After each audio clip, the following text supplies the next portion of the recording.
Welcome back to the Creating Distance podcast hosted by TA Sales. I'm your host, Tom Alaimo. Some people call me Tommy Tahoe. And each week on Fridays, we'll be bringing you an episode to break down with salespeople and sales leaders the top tips, tactics, strategies, stories that you need to get to the next level of your career and up-level yourself. So let's get into it. All right, Steve Travaglini, back on the pod, founder and CEO of WinRate. Former CRO at LinkSquares, returning guest. Not that many returning guests to the podcast. Welcome in, man. Let's go. Thanks for having me, Tom. Live in Boston. Yeah, we're doing it. A nice rainy day in July. Good to see you, man. Good to see you too. It's a trip down memory lane. It is. I was re-listening to our last pod. I would recommend everyone check that out. If you don't know Steve's backstory, we're not going to get into the whole thing, but it's not every day you hear a CRO of a company doing $50 million talk about crying, calling his mom on the way home from work, potentially quitting sales. So I tell that story to people a lot when they're in a tough spot in their first sales role. Yeah, for sure.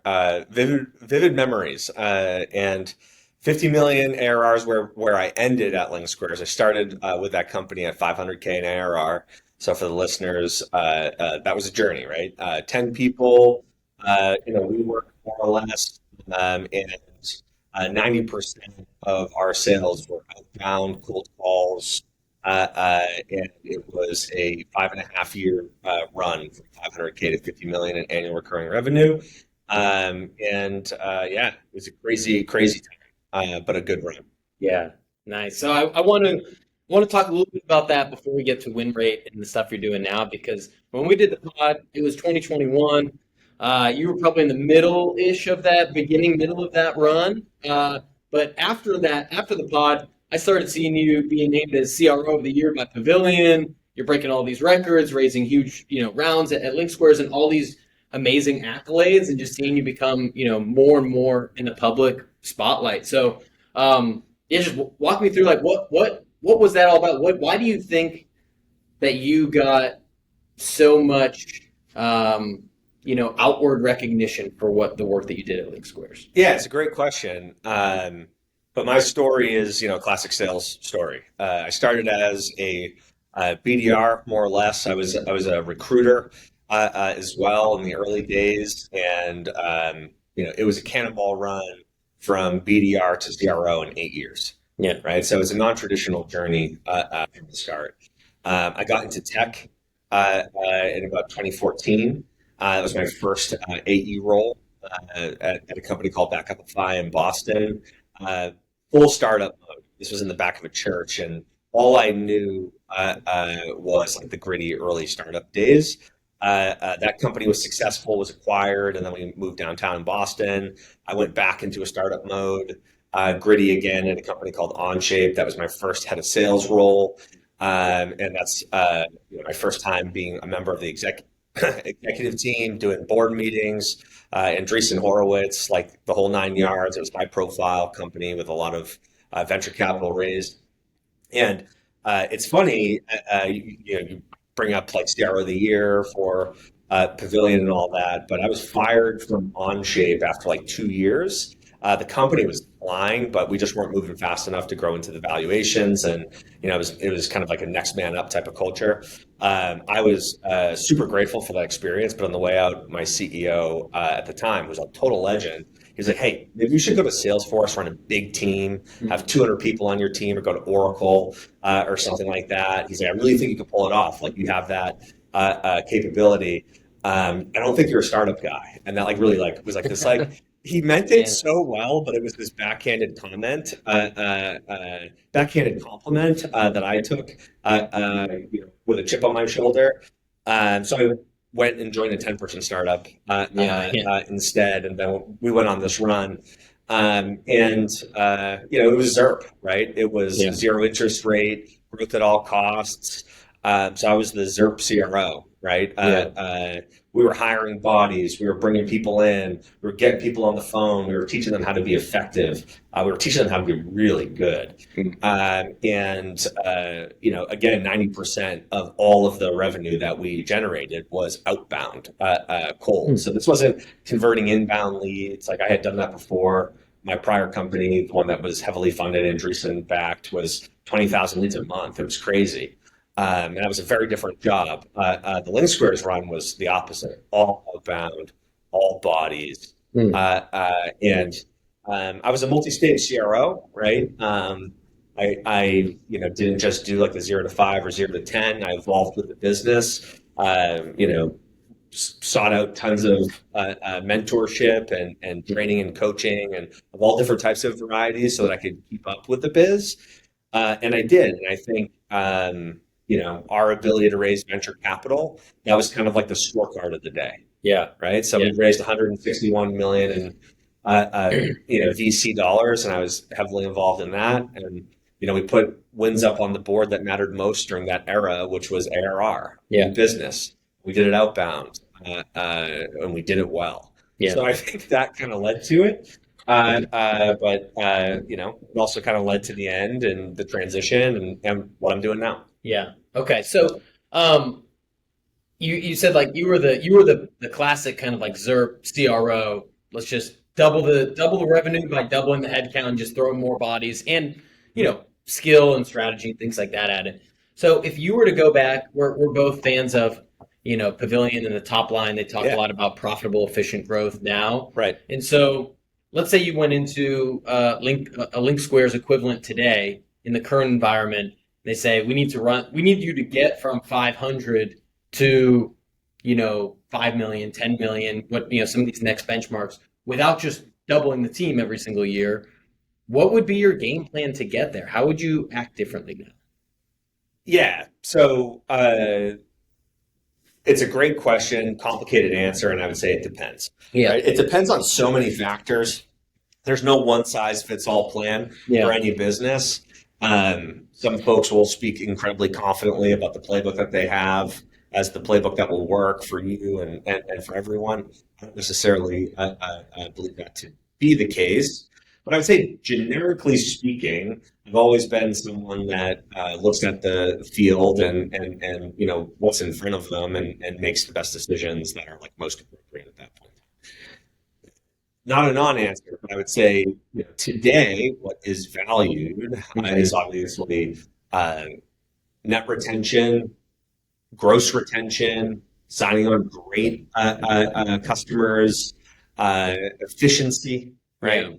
Scalable, efficient growth, being efficient and having it be repeatable is like the new gold standard. And I think that the fundamentals that I think would apply to just about any company is that you have to be focused on the right accounts. You have to be focused on the right ICP, and you have to be focused on what I call high to low sales. High effort up front. High effort in your research, high effort in your discovery leads to high value creation. It leads to great contracts, great customers, folks that are going to renew. So that high effort up front leads to low effort on the close. And if you do that well within your ICP, I would be obsessed with that. You're going to have higher fit and higher renewing customers. And I would also think about ICP from probably a different perspective than a lot of folks. Most folks are just looking at win rates. Which is the name of my new company, in a new business capacity. But I think that doesn't tell the full story. That's not how I think about ICP. You have to look at a blend of where is your highest win rate combined with sales cycle, combined with average sale price. But the heaviest weight should also be on renewal, right? And if you bring all of that into square one, ICP list building part of your strategy, not only will you have high efficiency accounts that you can predictably close, but you're going to have higher renewals as well. That sounds super obvious, but most companies, myself included, back at LinkSquares, we were really, really focused on being data-driven and analyzing where our highest efficiency conversions were at new business, but not necessarily on renewal. So I think that would be a big shift and change. And then obviously utilizing AI to inform that ICP and high to low sales process that's focused on quality, not quantity, would be my general approach. Yeah. I feel like I'm testing this theory with a few people that I have on the pod and with people that I'm having conversations with, but I do think the world, like, if we make a more specific case, some of these questions I ask on the pod are selfish, and it's like our business is going to be in the mid six figures this year, and so if I was venture backed and it was 2019, I bring in a Steve Travaglini, and he 3 years later, whatever it is, gets us to 50 million, and we're all happy campers. And if that's not the world anymore, I'm wondering what does it look like. And some companies still have funding. I'm bootstrapped, so it's an even different situation, like even further removed from LinkSquares. But I think you bring in fewer people and invest way heavier in the two sides of the coin, like the skill development. You can have an absolute killer one rep that can replace three or four, and then give them great tech. Now that AI, which we're going to get to next, is soaring, in terms of like its applications, and it's growing. Like, can you make that one rep? Can you reduce all the admin and all the extra shit that a seller has to do, make him or her great, and then allow them to spend 80% of their time selling rather than 20%? Maybe that's the equation. And maybe that's not perfect. But in my mind, that's what I think sales teams are going to start looking like. And if you're an average rep, you might not have a place on the team. But if you're great and you know how to use the tech, that's a way to accelerate. What do you think about that? Yeah. I 100% agree with you. That theory is in line with reality. Right? Yeah. And I would say that it's not too different than the way that it's always been, right? Because it was always your top 20% of reps that were bringing 80% of revenue. Yeah.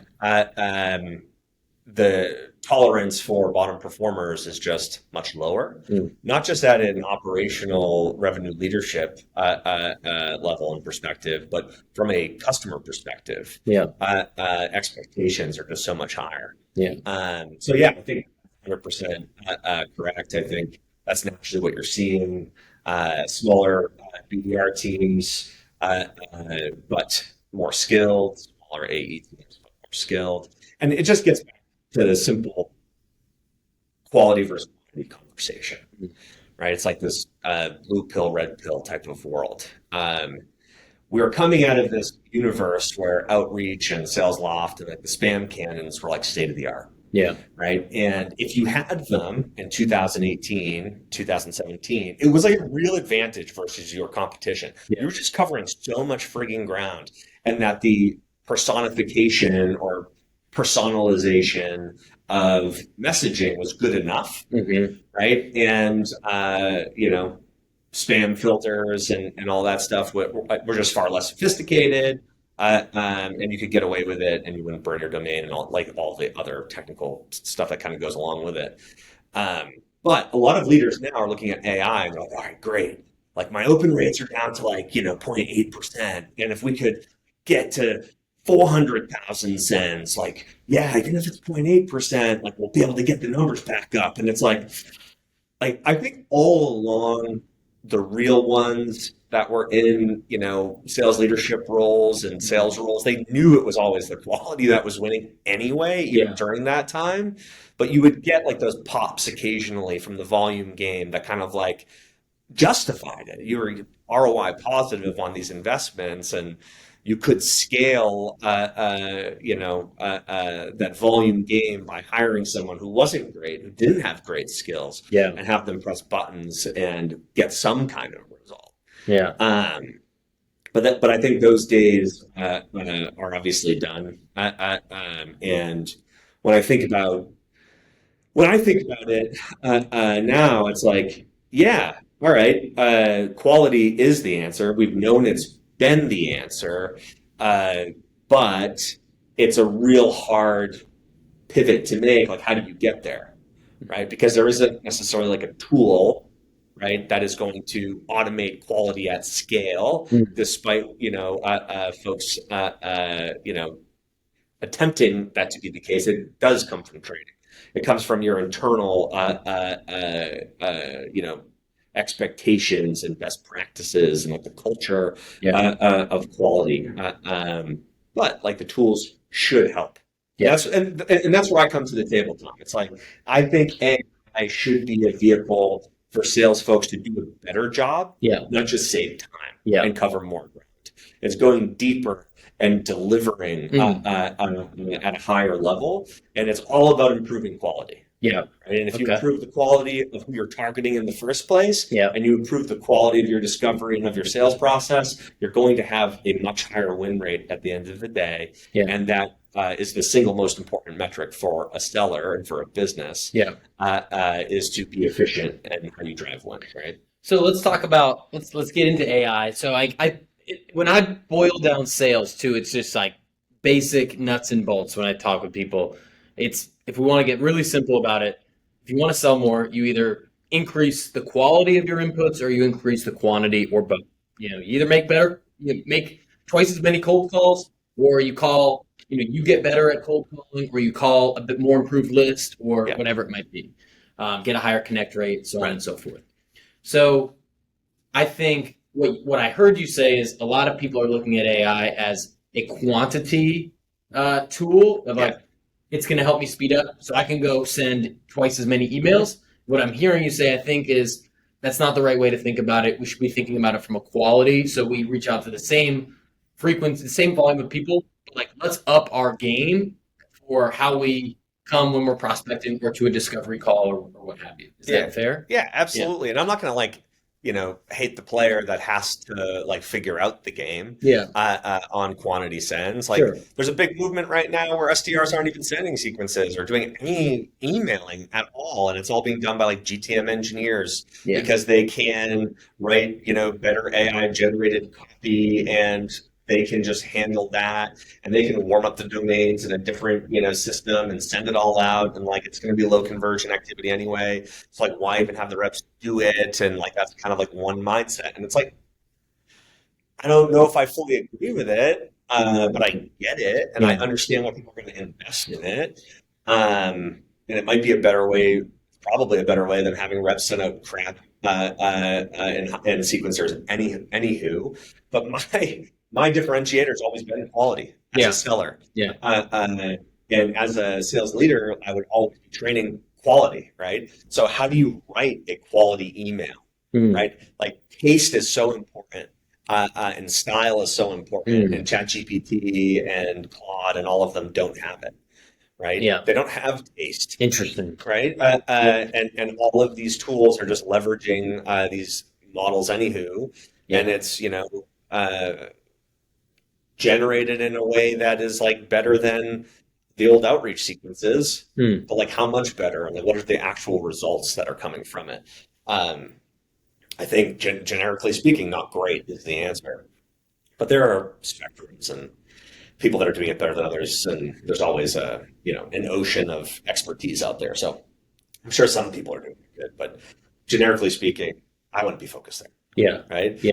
I would be focused on what we're talking about, right? Which is the skill development, the quality. Yes. It's focused on the process. And, it's in this AI native world, I think the more analog old school you can get and how you approach a sale, creating an experience and truly being informed and feeling like an advisor and someone that is working super hard to earn your trust and respect and credibility. And establish credibility and earn your business. I think that those traits just jump off the page versus someone who's just, banging a script going for promotion. So you mentioned the high to low sales strategy at LinkSquares. Whether it's from your team selling or people that have sold to you, what are a few examples of high to low where people you notice the high effort, whether it's how they get the meeting with you, how they're running the sales process. You're talking about creating an experience, having tape. What are examples? Yeah. So high to low for me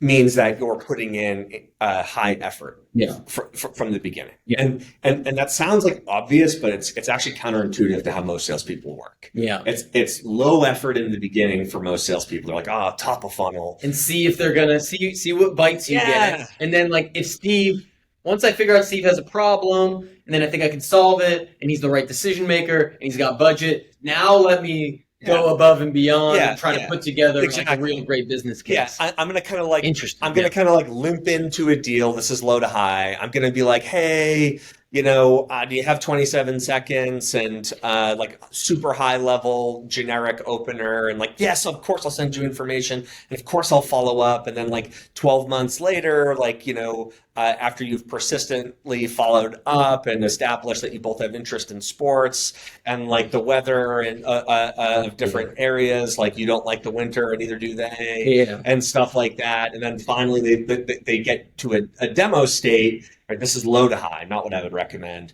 Then all of a sudden, like the effort goes super high, and maybe they don't show up for the demo, right? And then you're kind of going back and forth, and no show, and then get it back on the calendar, and then here you are, and it's like month 14 trying to work this account, and they come to the call, just them, it's not multi-threaded, they're like a manager of your target persona, and then like after they're like, this was really interesting, like let me like circulate it internally and like get back to you, and then like 3 or 4 weeks later when you're trying to talk about it in like your forecast meeting with your manager, he's asking like what's going on with it and like where is it, and then you make this like big push to get them back around, and they're like, okay, yeah, like haha, we've talked about it a little bit internally, and we just don't really have the budget right now, and you're like pushing for a trial, and they're like, I guess I'll test it if it's free. And then, after the conclusion of their trial, you go through this big Herculean close where like a check-in call has your like director swoop in, and you guys are trying to close something. Right. So like there's this huge immense amount of effort at the end where you're like, we've put them through a product demo. We've worked really hard on getting them to this trial, and now we're bringing my manager. We're going to close it. Right. And that's like not how it works. It doesn't work. Those are miracle type of deals if and when they work out. So that's low to high. So you're wasting a lot of time in a lot of places in this type of world. High to low is like you're so focused on finding the right accounts from the get-go. And not just who's on your website, like with a 6-cent signal or like de-anonymized traffic. Oh, this VP is on my website and they're looking at the pricing page. It's like, obviously, this is that's not sales, right? That's converting, like a gravitational pull, like you're helping the ball around. It's like already on its way there. Like you're not going to influence it all that much. Should you be calling those people? Absolutely. Like those are the layups. But what I'm talking about in a high to low sales capacity is like understanding the native triggers that make somebody a fit, whether or not they're in market to buy. Right. So at LinkSquares, as an example, like 90% of it was outbound and cold calls. Most of these chief legal officers and general counsels were in the market for a CLM per se, actively on our website or anything like that.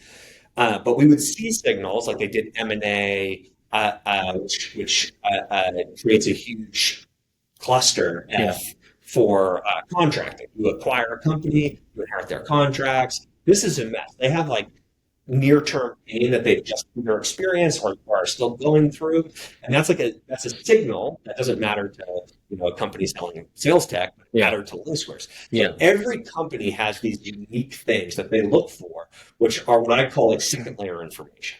So first layer information is stuff that you would find on LinkedIn, Sales Navigator,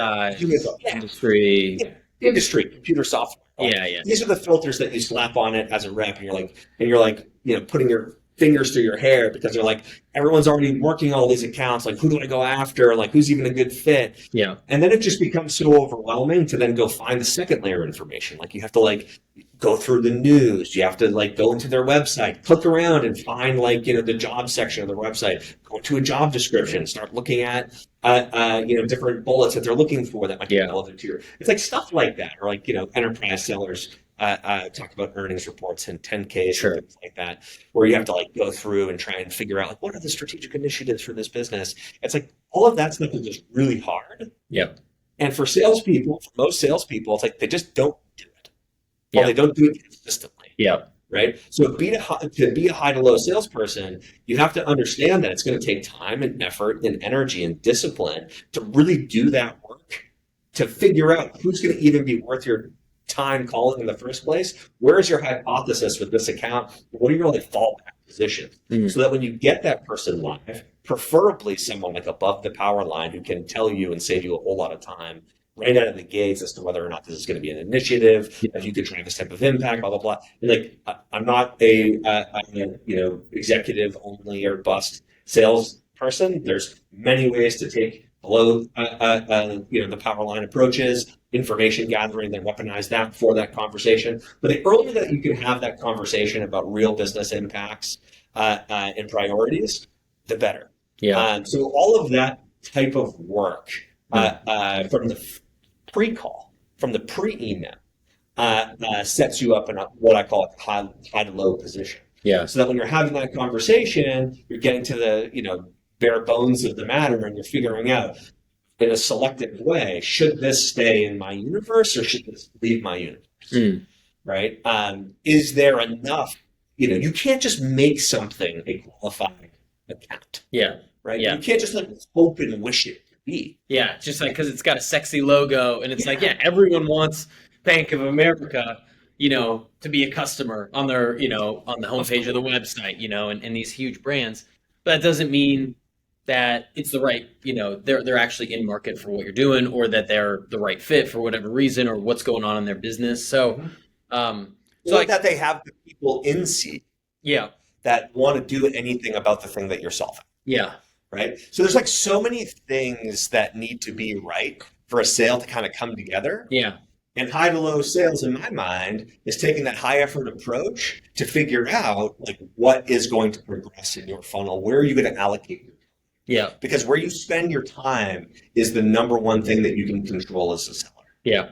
Right. Exactly. So be so focused on doing that quality job from the beginning, and rinse and repeat that quality job at every step of the sales process, which is the most obvious sounding thing. Yeah. But it requires great discipline, right? It requires skill, right? And you need to be trained on how to do this. Yeah. You need to learn how to do this. Nobody's born with it. I wasn't born with it. Yeah. I had great teachers, kind of help open my eyes to the benefit of this selective, high quality, high effort way of working versus just working really hard, which is my default mode. Right? Yeah, me too. So I feel like that's my default mode. And as someone that, we're both running companies and also doing founder-led sales. And what I notice with myself personally is there's when I'm on my game and I feel like I've got time, I'm going high to low and I'm being more prescriptive. And then on those weeks where, I'm traveling this week, whatever, I was out to see a customer, this and that, that's where some of that discipline kind of falls away in certain areas. So I'd be curious, we're talking about targeting, and I agree with you. So, you're selling into sales leaders, you work at Gong, you're looking for people that are hiring, you're looking for, funding rounds, things that the CRO had a podcast, they were talking about their strategy, all these types of things, right? These are my signals, my triggers, I'm going to reach out. And then as we go through other parts of the sales process, would you prescribe people to do something different in the actual outreach itself? Do you prescribe that people would take more time to prep for the disco call and come, even if I'm not selling enterprise, I come in with a really good point of view for every disco call, and maybe I'm taking fewer calls, but just trying to make that experience better, and I'm focused on all of that. Would you say would you take it that far, or? Yeah, 100%. Yeah. I would take it as far as it could possibly be taken. Yeah. Right. I would take it on a plane if you need to. Absolutely. Yeah. Get in person. Yeah. Walk down the street. Right? Yeah. It's so funny. I remember in the early days of LinkSquares, it's we had a whole bunch of Boston meetings, and it's let's just get over there. Yeah. Right. Let's get in person. Let's see the white of their eyes, and let's get the CFO in the room, and let's go to where they all are. Right? Yeah. And we did that and won a bunch of deals in the early days. I remember cold calling this woman named Nicole, who was in legal operations, who was amazing, over at Data Robot, and she was 4 or 5 blocks away, and she was like, "Why don't you come over?" And we're like, "Yeah, we'll absolutely come over right now." And she's like, "Well, not right now, but tomorrow." And we did. We got an audience for the CFO. And it's little things like that. But going back to the higher level point, I think as a seller, my perspective is like, how am I going to create an experience Mm. for the people that I'm working with? I want it to be memorable. I want it to be differentiated, and I want it to be impressive. Yeah. Right. I want them to walk away being like, yeah, he's working so much harder than his competition. Mm. He's researching the heck out of us. He knows so many little nuanced things. I don't believe in check-in calls. I don't believe in follow-up calls. Yeah.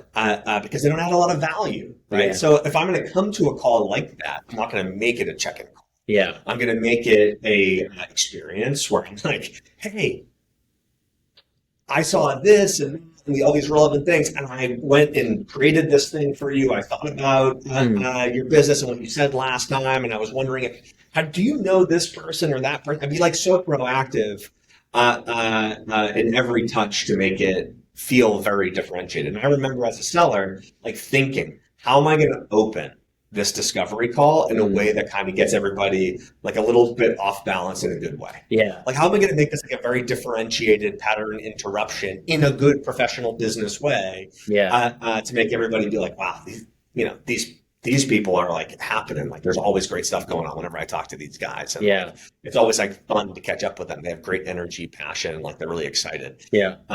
So anywho, yeah.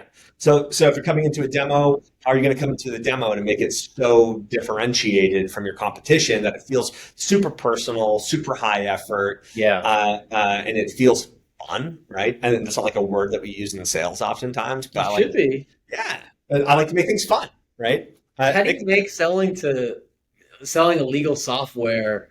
No disrespect to chief legal officers out there, but sounds pretty dry to me. Like, how do you make that fun?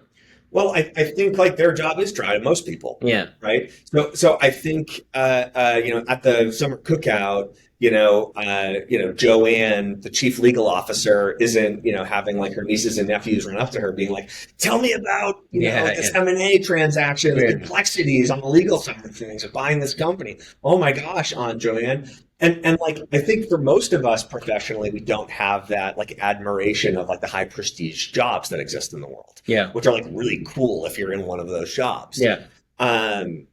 So being genuinely interested in the people and what they do, I think makes you inherently more interesting to them. So I call this like being interested and interesting and interested.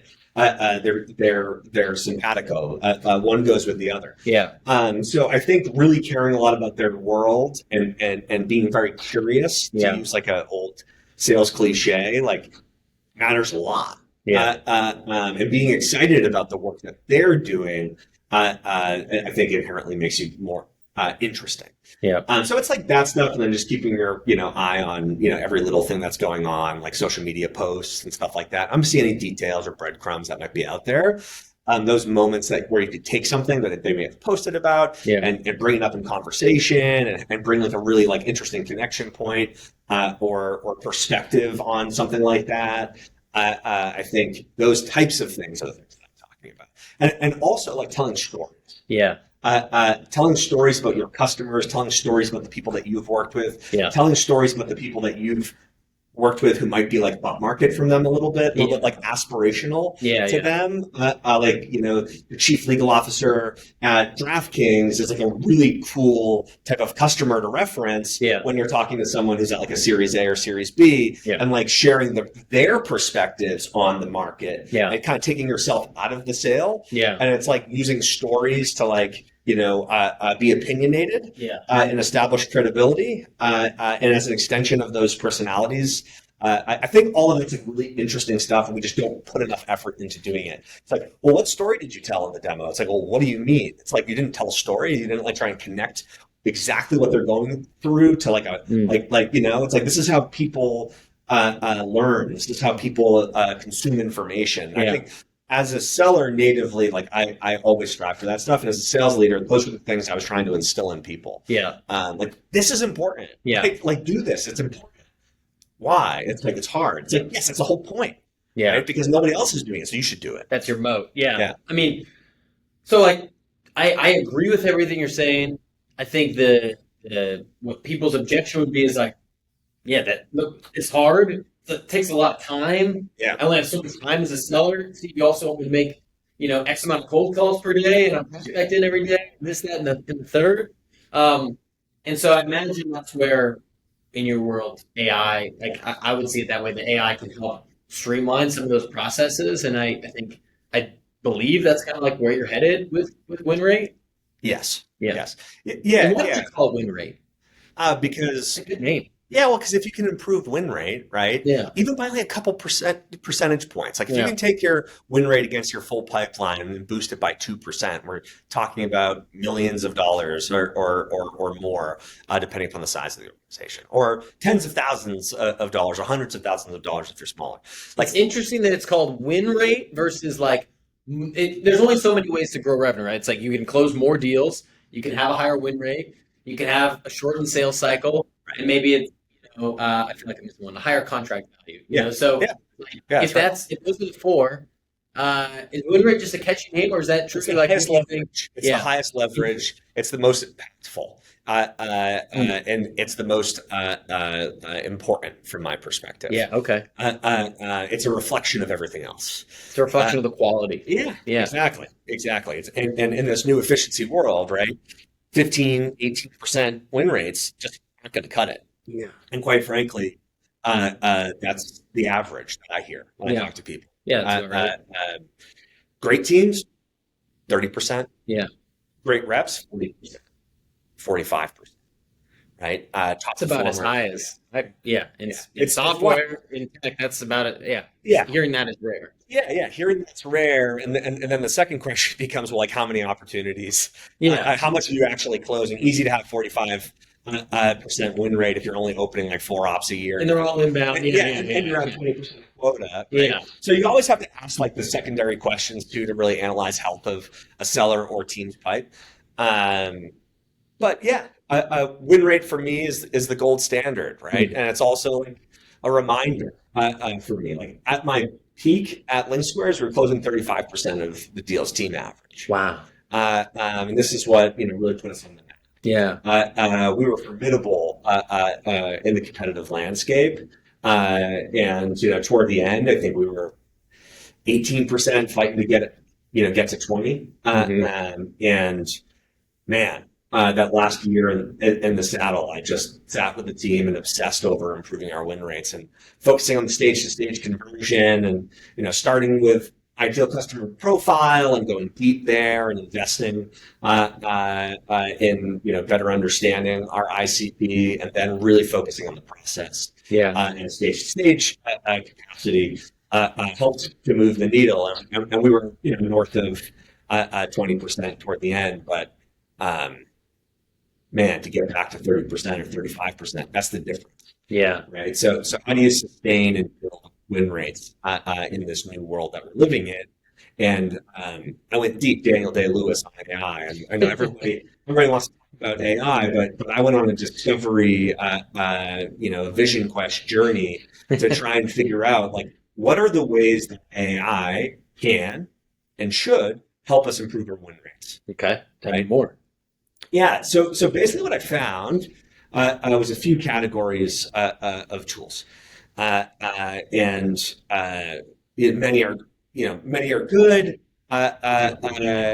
directionally speaking, but most are underwhelming. And sales teams, if you ask them what you're using, 80% of the teams that I'm talking to on a day-to-day basis.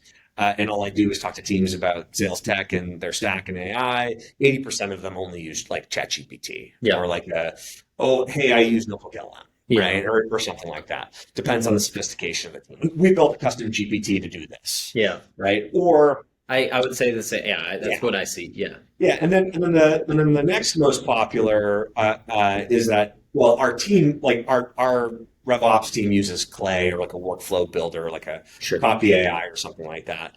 And it's never the sales team that uses those because they're way too complex. And it's the GTM engineer that's being born right now to like wield these super complex tools that are very powerful and have a variety of useful applications, funnel, mid-funnel, you name it. But it's a API connected spreadsheet that requires basically engineering level skills to operate. So salespeople don't ever use it, but they're like, hey, yeah, we might be using that internally. So there's a population of those. And then there's like a whole bunch of point solutions that are attempting to offer like a pre-baked experience to salespeople, which I really like. I like this concept of like, hey, I want to sign up for it. Help me do my job, like understand what I do and how I do it. Do you know me as a seller? Okay, great. Like build something for me so I can get access to this thing that's above and beyond ChatGPT. That's more integrated into my world. It's integrated into my call recorders and CRM and how I sell and like, all that good stuff. And how I prospect and like, I want something that's like an extension of that universe. But the problem with most of them is that they're super generic, right? They're operating at like a 10K summary level and it's not custom data that can be surfaced. So most people that try those are like, I'm doing a better job just talking to ChatGPT anyway. Yeah. Right. So those are like the three types, generic foundation model, subscription, $20 a month. Yeah. GTM engineer, outsourced consultant that you're hiring that's partnered with your RevOps team, but never using it. But at least they get the benefit of some of the outputs, like, the workflow builders, and then, the generic safe tools. This is what some folks would call like the GPT wrap, right? It's just like a very generic tool. So we looked at that and we said, okay, we want to help folks top of funnel. We want to help folks build pipeline. We want to help folks operate high to low sales throughout their pipe. And we want to make it an extension of a salesperson's day-to-day, point and click, sign up and just be able to use it, the complexity of the workflow builders. So that's what we're attempting to do. So you can prospect with WinRate. We can talk about that, but, happy to talk about just AI, generally speaking. You can use WinRate to prepare for deals. Every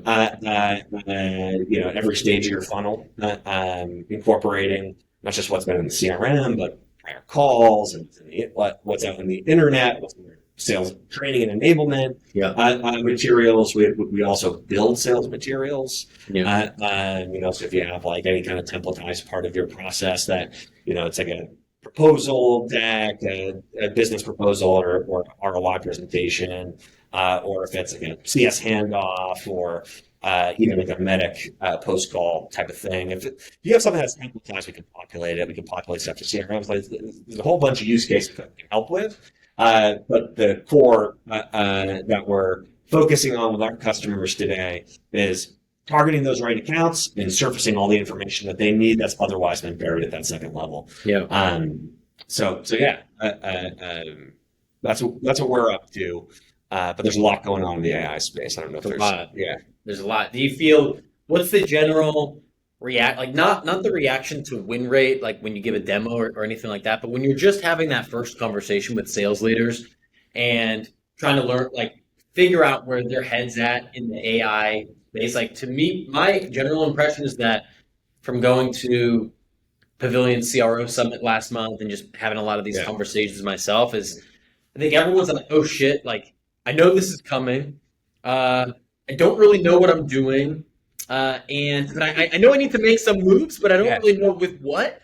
And there's just so much LinkedIn hype of all these, so many different tools too that like promise the world. And so it's just it's like a very confusing time to be a sales leader. They know they need to do something. They don't know what. Is that in line with like how some of your initial conversations go? Or when absolutely. Absolutely. I mean, I think that's the most honest way of putting it, right?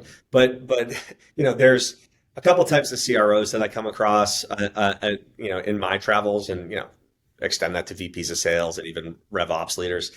Like there are folks that are open-eyed and open heart on this topic, and they're like, here's where I'm at. I'm trying to figure this out. Here's some of the problems that we're having. We need to generate more pipe. Our pipe coverage is like 2x right now, but ICP's all over the place. So it's really like, 0.7x if we like weight it. When we like do a data exercise, it's a mess. Like we need to target better accounts. How can we use AI to target better accounts? We need to, get our reps prepared, blah, blah, blah. So there's like this one group. And then there's this other group, smaller group, that are more defensive. They have to have the answer to everything. Yeah. Right? They're like, hey, we're using Clay to populate a field in Salesforce. We have it all figured out. And it's like, you don't have it all figured out. Yeah. Right? Like nobody has it all figured out. Yeah. Like nobody knows what this whole thing is going to shake out, who the winners and losers are going to be, over the course of the next 2 to 5 years. Yeah. Right. But I don't think it's going to be many of the incumbents. Right. I think it's going to be newer tools. Right. And I don't think it's going to be super complex workflow builders that can only be used by, the GTM engineering population. I think those tools will be successful, but I think that others will emerge to solve a whole variety of problems. And I think that the leaders that are going to be successful are the ones that are approaching it from that humble, open-eyed perspective, being like, I don't know what I don't know, but I'm trying to learn. Yeah. Right. And I think the companies that are successful are going to be the ones that meet them where they are and say, okay, cool. We're trying to learn too. Yeah. And we're trying to figure out what is the right thing to build. We don't think that we know. Yeah. Let's do this together. Right. And AI, because it moves so fast and these products are evolving so quickly, I think that the leaders and vendors that lean into that relationship of like co-discovery are going to be the ones that succeed mutually. Yeah. What's been the hardest part, or the maybe something you didn't expect by transitioning selling to sales leaders from you're selling to legal before, I think in security and in some other industries before that? I think it's your first time selling to other sales leaders. Yeah. They're just different types of leaders. And not everyone's like you. Yeah. Right? Yeah. I'm a multi-stage CRO, heart of a seller. I'm a rule breaker. I'm a builder. Yeah. Right. I'm not just a sales methodology sales leader. I'm not just like I'm the med pick guru. Yeah, and we're gonna so there's like really two types. There's like the operationally minded, scale minded, and builder type. And that's you. That's me. Yeah. Right. And they can sell. Yeah, for sure. But they're focused on growing the business. They're focused on strategy, right? Yeah. And then there are the ones that are like, I'm the QBR king, and it's all about your pipe. It's all about the forecast, and it's all about deals. And they're really comfortable in that zone, and that's all they're ever going to be. Yeah. Right. And there's no insult to them because you need them. Yeah. Right. But when that person is in the top seat in a company, in charge of strategy, like there's a mismatch. Mm-hmm. When that person's like a general reporting to like the CRO, like the 5-star general, whatever, I think it's great. Like your RVP types or whatever. Yeah. So I think it's like shocking to me how many people just kind of like punt on strategy. Yeah. And the persona of leadership, being someone that's kind of come through it and have been recognized at the highest levels for being capable and good at it. I'm like shocked by how many people think that they like know everything that there is to know, but they're not even focused on the strategy and scale and what is the 24-month plan for my business. They're focused on literally just like getting a field populated in the CRM, which is also important. Yeah, they're only focused on like what is our pet coverage right now. It's like it's also important, but I've been shocked by the variance in quality of leaders that I come across. Yeah, interesting. So one thing that I see you post about on LinkedIn a lot and is in your bio is like getting like your deep understanding of sales. And knowing a lot about a little, I think is like the quote from Warren Buffett. Mm-hmm. And I've been meeting with more and more people that are starting sales tech companies and are budding, and I'm trying to learn more about it. I was with I think a mutual friend of ours, Brian Hamer, yesterday. Awesome. A bunch of other people, and there seem to be like the one group that are like you and Brian that have really like that's your background is sales and sales leadership. And then you have the other side where it's like more engineer type, coming straight out of YC or Stanford or something like that. Yeah. That maybe they're doing founder-led sales there, so that they're learning now but they don't have a 10-year background of going from BDR to CRO of $50 million business. I'm just curious, how do you view that? Like, where do you feel like that's advantageous to you? Are there any places that you feel like, that's a little uncomfortable? It just feels like there's like two distinct paths to go down. Yeah, no, it's a great call out. So LinkSquares founders, no legal background. Yeah. Right. And we used to say we're operators. We don't have opinions. Like, we listen to our customers and build exactly what they want. And I think to a degree, that's a great mindset. Yeah. Right. Because if you come in with that mindset, like, you're going to get a lot of things right. But ultimately, like, our competitors, some competitors that had that really like spiky founder market fit, where it's like someone that's been in like the trenches, who also takes that mindset, but also has opinion and can like read the tea leaves a little bit better. They just made much better product decisions, routinely made better decisions. And I think over a longer time horizon, that experience matters a lot. Yeah. When you're in the V1 and VP of a product, like, you don't see as much of that wisdom necessarily peek through, but you certainly can, right? Just in like stylistic decisions. Like, for me, like, my philosophy when we're building for salespeople, because I am one, like, you have to make it easier for salespeople to do something than to not do it, or they likely won't. Yeah. I am that person who like wouldn't like fill out the CRM. Yeah. Right? Like, I was like moving. Yeah. Like, and it's like, and that's life, right? So like, we're building with that philosophy, and I see some folks who aren't like from our background get it right, but I see many more get it wrong immediately. Yeah. Right. Like small decisions. Right. So yeah, I think it's really important to understand it, and then there's just like this deep empathy that I have, like, for like the darkness of sales, and like the gloom and like the suck and the challenge, because it's not all sunshine and rainbows. No matter how much you love it, no matter how optimistic of a person you are, like, this job will bring you to your knees. Right? And it has to bring you to your knees in order for you to like get good at it. Yeah. Right. It's a trial by fire, and it's like, and it's not for the faint of heart. How many people try sales and then end up not making it? But in the United States, there's almost 6 million people in this profession. Right. Having lived it and spent time in every single one of the roles, the BDR who was passed up on for promotion and having to like grind it out and hammer the calls, or being the AE who had a crappy product, who had to still close the deals, and like thinking about it from all those different perspectives, and the leader who has to motivate a team when things aren't like working well.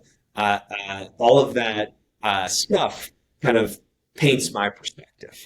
Right. The wins and the losses, like the highs and the lows. And I think that for us is like a big strength.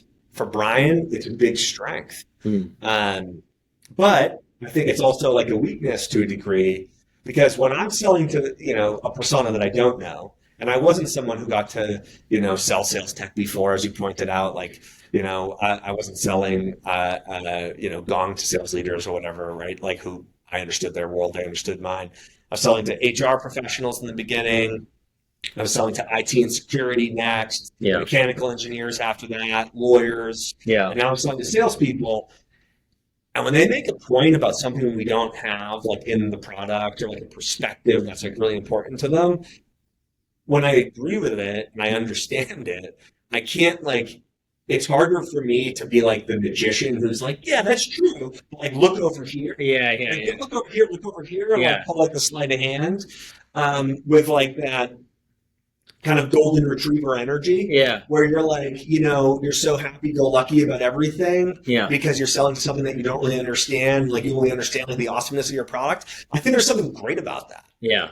So for someone like the Stanford or whatever, engineer founders in my space, there's like building something for salespeople that's like so amazing, but like they don't understand in reality like what they've built has no real utility. Even though when they're on the phone with a VP of sales who's like, but wait, scratching their head. It's like, if I get the head scratch back, I'm like, what do you mean? I'm like, we got to get into it. And I'm like, yeah, you're right. Yeah. Yeah, we got to fix that. Like Yeah. that's not right. Like that's not going to work. Yeah. Like I see.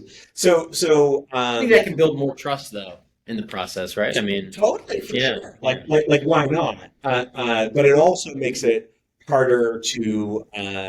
There is like a catch-22 from my perspective where it's like I have this friggin' big vision of what this could be, what AI could do for salespeople, and I really believe that when done right, it's going to elevate the profession. It's going to make more salespeople successful, make a lot of people a lot of money. It's going to be great. Yeah. But we got to start here. We got to start with, start with point A, right? Yeah. We're helping folks find the right accounts, find tons of great information about them so that they have an amazing point of view and perspective, create some pipeline. Yeah. We help them prepare for their process. We help do some template populations, CRM population work. Okay, great, right? It's a good start. Yeah. But like, it can and should be so much more. Right? Yeah. When I'm talking to somebody who's using ZoomInfo, right, spending like $250,000 a year on ZoomInfo, and their team is used to it, and they don't want to like rip and replace it per se because they're like concerned about change management and all that type of stuff. I'm like, as a CRO myself, I'm just gonna grab your chart. Yeah. As a CRO myself, I'm like, yeah, I get it. I get it. Yeah. You got a big move. You got 125 people in there, and like you already have it hooked into all your other systems. Like, who are we? Right? Yeah. I get it. Like, tech stack gets firm. It's hard to be like that leader who has vision and makes experiments. And like that. And it's like hard for me to disagree with them too. Yeah. So there's just like a ton of empathy that comes with it that I think ultimately net way positive. Yeah. And makes a huge difference in the long run. Yeah. But in the short run, it can make it more painful to look at what you're doing and acknowledge where it needs to get better faster. Yeah. Yeah. All right. Last topic I want to get to with you is another quote that I saw in your LinkedIn bio. So in my small office that I have in Chicago, I've got a picture. I've got a printed out page of the book that sits behind me on all my sales calls. It's from Shoe Dog. And I see that you got a quote from Phil Knight that's the cowards never started, the weak died along the way, and that leaves us. And, in that autobiography, he writes that multiple times as he's kind of like getting the troops rallied in all of these different really challenging situations. What does that quote mean to you? How do you put it in your mind? Yeah, so I think it was like originally in reference to the Oregon Trail. Yeah. Okay. I think that's where it like really came from. He's an Oregon guy. Or whatever. So he pulled on it. The weak never start. What was it? The cowards never started, and the weak died along the way. And it's kind of like a marching cry for me right now, right? Starting something from scratch like you have, Tom, and going out on your own, we can get the next gig and keep doing the next thing. It doesn't have to be necessarily starting your company, right? It could be, taking that risk and joining an early stage startup as their first salesperson versus like leaving like the big brand that everybody knows. Yeah. It could be making the plunge into leadership, right? It could be, a ton of things. Yeah. It could be personal life stuff, right? Like, jumping into fitness routine, if that's not like what your background is, or jumping into therapy or something to, get your mind right. Anything that like takes this bravery to like overcome these personal limits that we set for ourselves, like should in and of itself be celebrated. Yeah. Right. And then once you do it, once you get started, which is like really like the hardest thing, it's like finding the grit and personal resolve to just stay after it, right? And get out from that experience what you're trying to get out of it, right? And grow and learn and become something bigger than what you were before is kind of what it means to me, right? Yeah. So, it's like starting a company, hard. I thought it was going to be hard. And people say it's going to be harder than you think it is. And they're right. And I knew that they would likely be right. But you only know when you go and do it, right? Felt the same way as a CRO, right? It's like, wow, I couldn't imagine like how challenging and dynamic this role was going to become, and how nuanced and complex it would be Yeah. with the board and the founders and like the investors and all the stuff and the team and the growing pains and like the bloat of an organization. Once you get bigger, it's like, whoa. It's like, so all of these things are our own personal journeys, Yeah. right? And I'm on one right now. Yeah. There are plenty of people that have sat in my seat and have done stuff that have been capable and could have gone and built a great company, but they didn't. The cowards never started, right? And then of the population that did, there are plenty who quit. Yeah. And I took the easy path out, right? And I put it right on my LinkedIn every day to remind my ass. This is like a, excuse me. It's like, we burned the boats. Yeah. Right. This is a one track decision. Like, we have to find our way across. Like, we're not going to be one of the weak that dies along the way. Yeah. Right. So, I find inspiration and stuff like that. Yeah. And I think that when you're a small company and you're alone, like, I'm coming from a team of 225 people at peak at LinkSquares, and it's just me and a couple people. Right. Shout out to Greg. Our founding AE, right? He's out there. And shout out to Greg. God bless you. Making calls. Go, Greg, go. It's important to find when it's early days, like the motivation. Yeah. Right? And I got a big chip on my shoulder. Going to prove to everybody that not a one-trick pony. Yeah. That this wasn't a one-time thing. Going to build it for myself. Yeah. And ultimately, like, as a seller, like, that was always my MO. I always wanted freedom. Okay. And for me, that meant I was going to have to make a lot of money and figure out how to hit my number. Yeah. Right. I was going to figure out how to become an AE. Yeah. BDR type of role. Yeah. Right. And it was always like that next thing. I think that, and the motivation for me was always like, I wanted to like break out and be able to do whatever I wanted to do. I wanted to live life on my own terms, like you are. Yeah. Right. And for me, it was a vehicle. It was a vehicle to change my life. Yeah. Right. And now I've started my own company. Right. Raising my own venture dollars. I learned how to do the thing, and I'm building. Yeah. Right. Like, this is my version of like the American dream. Yeah. You got me ready to run through a wall, Steve. I feel like both times that I've had you on the podcast, I was ready to do some push-ups afterwards.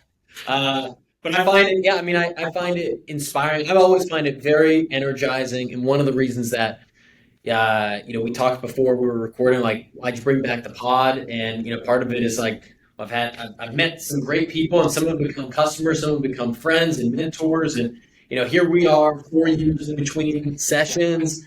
And there's just a lot of these conversations that, it's hard being in sales. It's hard being in leadership. It's hard starting a company. It's hard.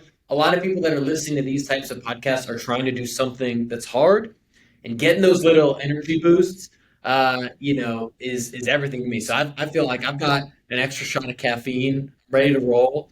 I want to give you one last kind of shot here to just share anything else from WinRate. Maybe if there's anything we didn't get to, happen to get in there. But where people can find you, find WinRate, anything else you want to plug, now's the time. Yeah, so find me on LinkedIn.